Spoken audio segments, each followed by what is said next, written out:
नमस्कार दोस्तों, मेरा नाम है अमित मौर्य। आज मैं आपको सुनाऊंगा मूर्ख को गधा क्यों कहते हैं। बहुत समय पहले की बात है। किसी जंगल में एक गधा बरगद के पेड़ के नीचे लेटकर आराम कर रहा था। लेटते लेटते उसके मन में बुरे बुरे ख्याल आने लगे। उसने सोचा, यदि धरती पलट गई तो मेरा क्या होगा। अभी उसने ऐसा सोचा ही था, इतने में उसे एक ज़ोर से धमाके की आवाज़ आई।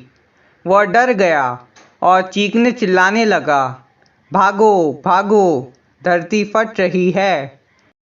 अरे क्या हुआ भाई, तुम इस तरह बदहवास भागे क्यों जा रहे हो। गधा बोला, तुम भागो, अपनी जान बचाओ, धरती फट रही है। ऐसे चीखते हुए गधा भागता रहा। यह सुनकर दूसरा गधा भी डर गया और उसके साथ भागने लगा। अब तो वो दोनों एक साथ चिल्ला रहे थे कि भागो भागो, धरती फट रही है। यह देखते देखते सैकड़ों गधे इस बात को दोहराते हुए उसी दिशा में भागने लगे। गधों को इस तरह भागते देख दूसरे जानवर भी डर गए। धरती फटने की खबर जंगल में आग की तरह फैल गई और जल्दी सभी को पता चल गया कि धरती फट रही है।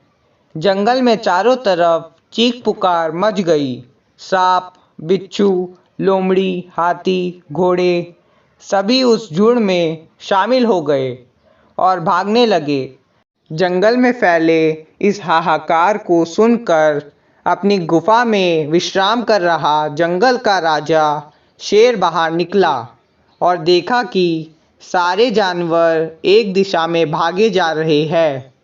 शेर उछलकर सबके सामने आया और गूंजती हुई दहाड़ के साथ बोला, कहाँ भागे जा रहे हो तुम सब। झुंड के आगे खड़ा बंदर बोला, महाराज, धरती फट रही है, आप भी अपनी जान बचाइए। शेर ने प्रश्न किया, यह सब किसने कहा। तभी सब एक दूसरे का मुंह देखने लगे। फिर बंदर ने बोला, मुझे तो ये सब चीते ने बताया। तब चीते ने बोला, मैंने यह सब पंछियों से सुना था और ऐसे कहते कहते पता चल गया यह सब बात पहले गधे ने बताई थी। तब गधे को महाराज के सामने उपस्थित किया गया। शेर ने गुस्से में पूछा, तुम्हें कैसे पता चला कि धरती फट रही है। गधा डरते हुए बोला, मैंने अपने कानों से धरती फटने की आवाज़ सुनी थी। फिर शेर महाराज बोले, ठीक है, मुझे उस जगह ले चलो और दिखाओ कि धरती फट रही है।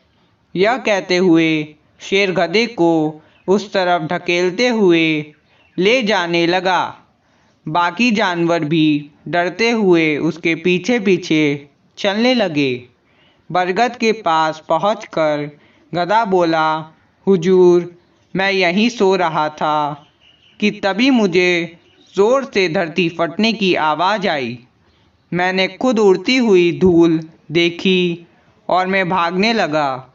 तभी शेर ने आसपास जाकर देखा और सारा मामला समझ गया और फिर सभी को संबोधित करते हुए शेर बोला, यह गधा महामूर्ख है। दरअसल यहाँ पास में एक ऊंचा नारियल का पेड़ है और तेज़ हवा चलने से उस पर लगा एक बड़ा सा नारियल नीचे एक पत्थर पर गिर पड़ा। पत्थर सरकने से आसपास की धूल उड़ने लगी और यह गधा न जाने कैसे धरती फटने की बात समझ बैठा। फिर शेर ने कहा, भाइयों, यह तो गधा है, पर क्या आपके पास भी दिमाग नहीं है। सभी अपने घर जाए और आराम से रहे। तो दोस्तों, हमारी ये कहानी आपको कैसी लगी, हमें कमेंट बॉक्स में अवश्य बताइएगा।